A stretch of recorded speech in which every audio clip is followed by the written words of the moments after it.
Let's talk about Theory of Communication by I.A. Richards. But first, let us take a review about what is communication. Communication is simply the act of transforming information from one place, person, or group to another. Every communication involves at least one encoder, a message, and a decoder. Communication is the act of interacting, which the encoder and decoder are present. Communication can also be done orally, however, there are also communication that uses sign language, emotion, or gesture. And that's what we called non-verbal communication. Also, there is communication through technology, like exchanging chats, texts, and calls. Is also a form of communication. In simple terms, communication is possible if there is an encoder, which is the speaker, and decoder, which is the receiver. So let us imagine a world without communication. Imagine a world without communications. Emptiness and silence deafening your space. The empty space surrounds you, unable to create relationship, to build bridges, to express your thoughts, to scream out your ideas.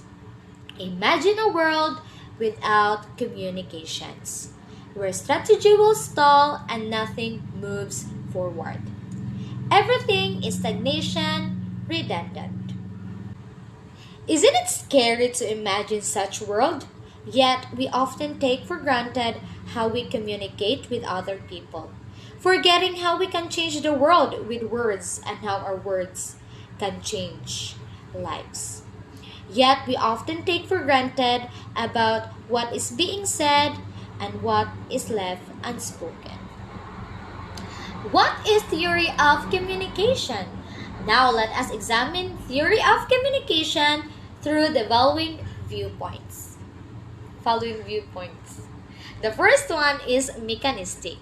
The mechanistic viewpoint says that communication is simply the transmission of information from the first party to the second party. The first party being the encoder and the second party being the decoder. For example, face-to-face interaction. Face-to-face communication refers to the interaction between two or more people, where everyone is in direct contact with each other. It is also known as personal communication because people through this type of communication process can send and receive key information one-on-one. The next one is psychological. Psychological communication is simply not the flow of information from the encoder to the decoder, but actually the thoughts, feelings of the encoder which he tries to share with the decoder. For example, from the word itself, communication is simply not the flow of information from sender to the receiver, because the receiver tends to process the actual thoughts, feelings of the sender which he tries to share with the recipients. The third one is social. The social viewpoints considers communication as a result of interaction between the sender and the receiver. It is simply says that communication is directly dependent on the content of the speech. How one communicates is the basis of the social viewpoints. For example, using gestures and body language like pointing or shrugging, knowing how close to stand to someone when talking, using facial expression, and eye contact. The fourth one is systematic. The systematic viewpoint says that communication is actually a new and a different message which is created when various individuals interpret it in their own way and then reinterpret it and draw their conclusion. For example, communication is a systematic because it involves a group of interrelated parts that affect one another.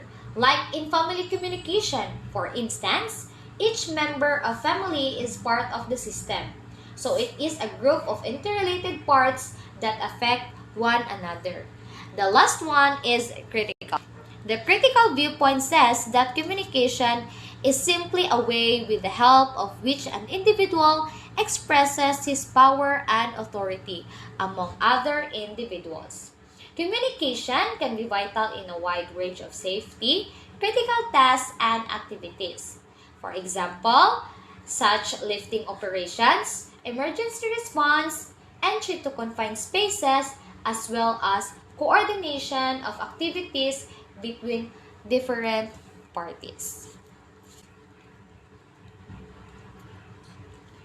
According to I.A. Richards, communication cannot transfer experiences in the literal sense, but it is an interplay of shared experiences between the encoder and the decoder.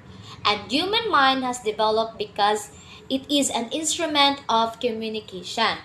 In general, our life involves around communications. To survive every living entity, we need to communicate with others and also among themselves.